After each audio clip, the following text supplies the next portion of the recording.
This is Democracy Now!, democracynow.org. I'm Amy Goodman. As Congress resumes and begins debate on how to distribute billions of dollars in aid to Houston and Texas Gulf Coast, we return to Houston to look at who stands to profit from the relief effort and who may not. This is Democracy Now!, democracynow.org, the War and Peace Report. I'm Amy Goodman. We're in the home of Professor Robert Bullard, who teaches at Texas Southern University. He used to be the dean at the Barbara Jordan Mickey Leland School of Public Affairs at TSU.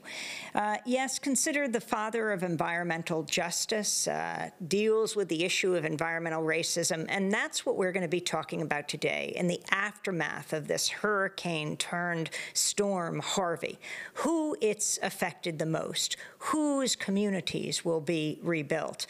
It's great to be with you, to get to meet you personally in your home, Professor Bullard. Can you describe what happened to you here at home? You thought you were going to be flooded. Well, you know, I had been monitoring the storm. I had been watching TV and getting very little sleep, and then we were informed that we had a mandatory evacuation. And I heeded that call, and I tried to move as much of my belongings from downstairs upstairs, and actually I used muscles that I hadn't used before in that process, and so I evacuated on Tuesday and was able to call a friend and was able to take my little bag over and stay until this morning. I came back this morning. So, in fact, your home didn't flood? No, we didn't flood. The water came up to on the streets, around surrounding streets, and some water came on the street, came up to the curb, but it did not flood. And it was, kind of a challenge getting out of the subdivision to get over to my friend's house, but I was able to maneuver and avoid the water and drive my car, in a way that I was not driving into water. But it was a challenge, but nothing like what other people have experienced. You have written so much about and been so deeply involved in issues of environmental racism, environmental justice. Do you see the issue of environmental racism, and I'm going to ask you to define it first, playing out here in Houston around the storm?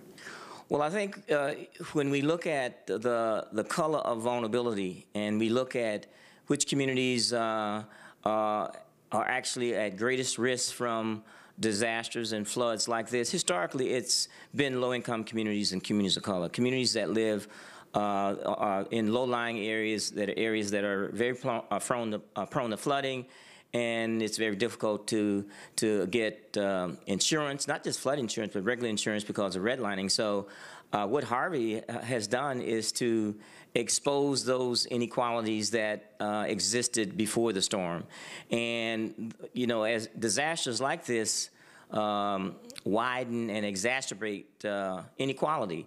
And so the communities that are most at risk from not having the kinds of infrastructure in those areas in terms of flood protection, in terms of trying to get out, in terms of transportation, et cetera. I mean, it played out, up close and personal. And I think as we start to see some of the demographics in terms of communities that will take longer to return, will take longer to get their houses back in order, longer to get their communities and infrastructure back in order.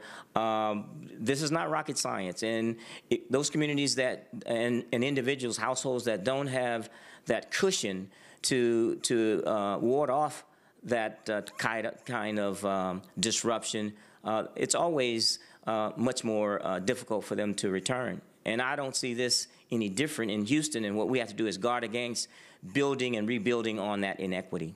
We just did a toxic tour of Houston. We were over in Baytown next to the ExxonMobil refinery. I think it's something like the second largest refinery in the country. Right by it, people flooded out. And you've got many different aspects of this crisis, but one is the contract workers who work at ExxonMobil. They just lose their jobs when the refinery shuts down, and they also get flooded. And the question is, who will get help and who won't? But that issue, for example, while the Republican Texas congressional delegation largely voted against vast help for the Northeast during Superstorm Sandy, clearly Texas will get billions of dollars for FEMA and to rebuild overall. How is it determined who gets support and who doesn't?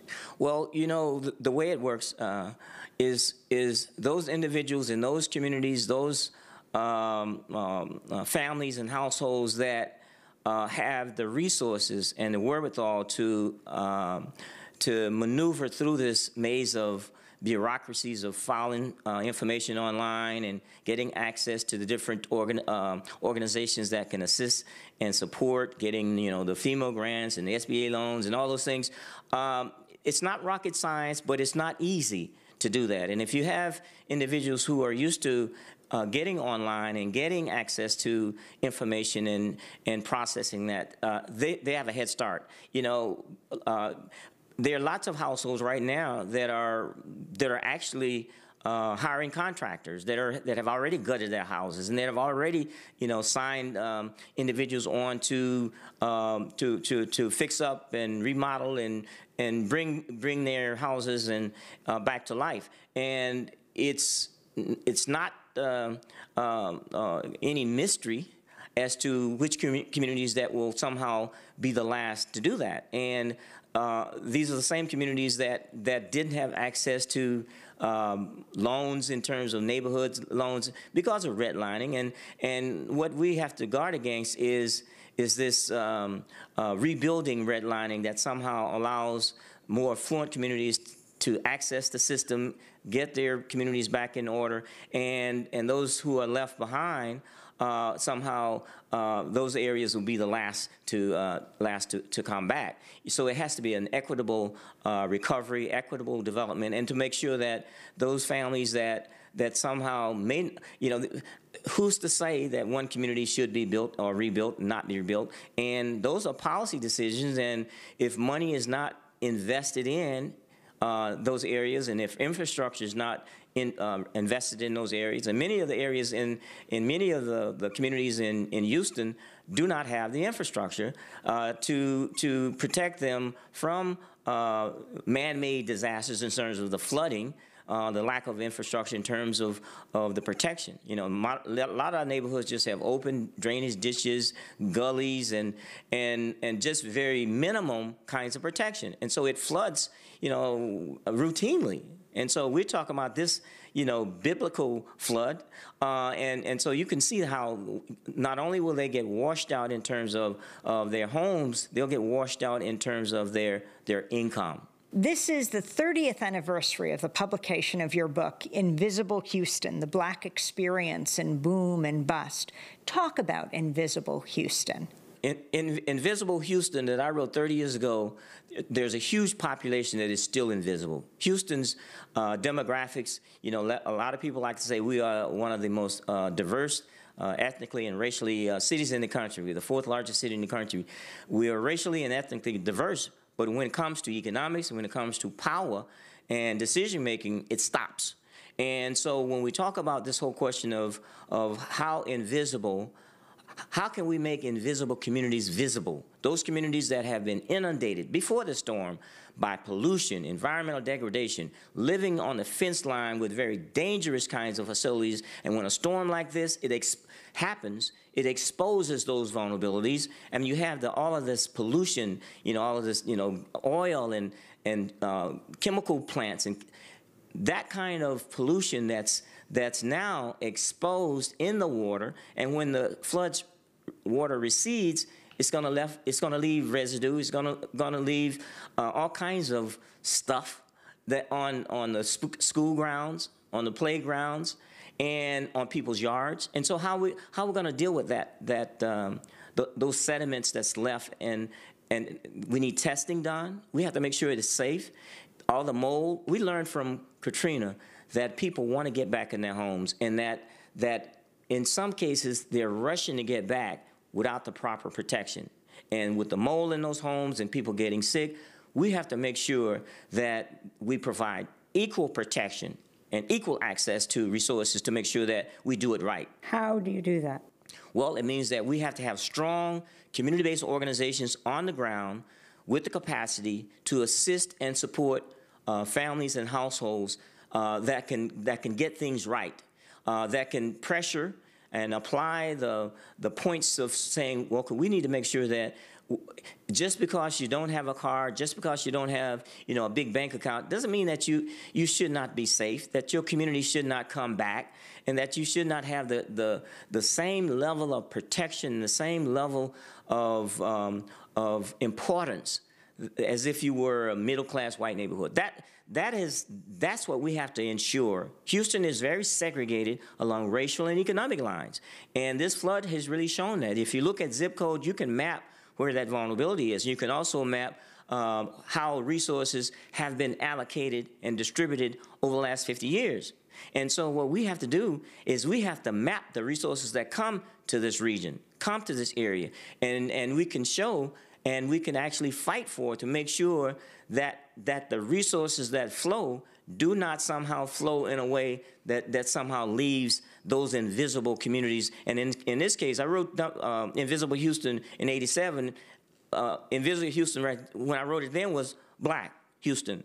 But we're talking about a very diverse Houston today, and the Latino population is almost 50%. So when you talk about the invisibility and you talk about where the population lives, you talk about not only a disaster in terms of the flooding, you talk about a disaster in terms of the environment, the pollution, the health threats, the potential for the kinds of impacts that we will see, years to come. And the most vulnerable in our society is children, and we have to make sure that we protect our children, our vulnerable population.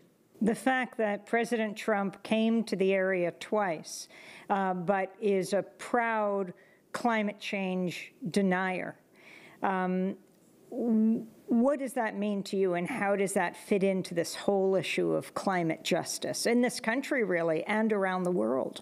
Well, the fact... And your governor as well, Governor Greg Abbott. Yes. We're in a state of denial called Texas. And the fact is that just because, individuals deny, the fact that climate change is real, that's almost like saying, I don't believe in gravity. But the fact is, we're experiencing some very, these storms are getting more, the fact that intense. And Houston has flooded in the last 3 years. We've had some very intense flooding. And frequent. So when we talk about what's going on, even if you don't believe in climate change, we have to make sure that our infrastructure, our city, is built in a way that is resilient. And even if you take climate change off the table, the fact that something is going on that is creating a tremendous vulnerability for not just poor people, because when poor people were getting flooded, there was no concern. But now, because when you do not protect the most vulnerable population, you put everybody at risk. We learned that in New Orleans after Katrina. And so we have to make sure that we protect the most vulnerable population, and we rebuild with the idea that we're rebuilding with resilience. We cannot just, make Houston like it was. Like it was inequality, very unequal, and those populations that lived, for example, on those fence lines with those chemical companies. People say, well, what's happening at the chemical company that burnt and exploded? They say it's safe. The chemical company says it's safe. The EPA says it's safe. But I'd like to know, where does the CEO of that company live? If it's so safe, you know what I'm saying? How about him pack up and camp out next door? The problem is individuals making decisions oftentimes don't have to deal with the kinds of issues that fence lines communities have to deal with. Even when we're not talking about flooding, we're talking about the flooding of pollution and chemicals on communities, and people don't ask for to be polluted. It's without their consent. Dr. Robert Bullard teaches at Texas Southern University and HBCU, a historically black college university, former dean at TSU's Barbara Jordan Mickey Leland School of Public Affairs. Dr. Bullard is considered the father of the environmental justice movement. This year marks the 30th anniversary of his book, Invisible Houston, The Black Experience in Boom and Bust. That does it for our show. Special thanks to Democracy Now!'s intrepid producers, Hani Massoud and Renee Feltz, with me this weekend in Houston, their hometown. And this breaking news, Hurricane Irma has just been upgraded to a Category 5 storm as it approaches the Caribbean, including Puerto Rico, Cuba, as well as Florida. Democracy Now! Is produced by Mike Burke. A happy 15 years with us at Democracy Now! Mike, thanks so much.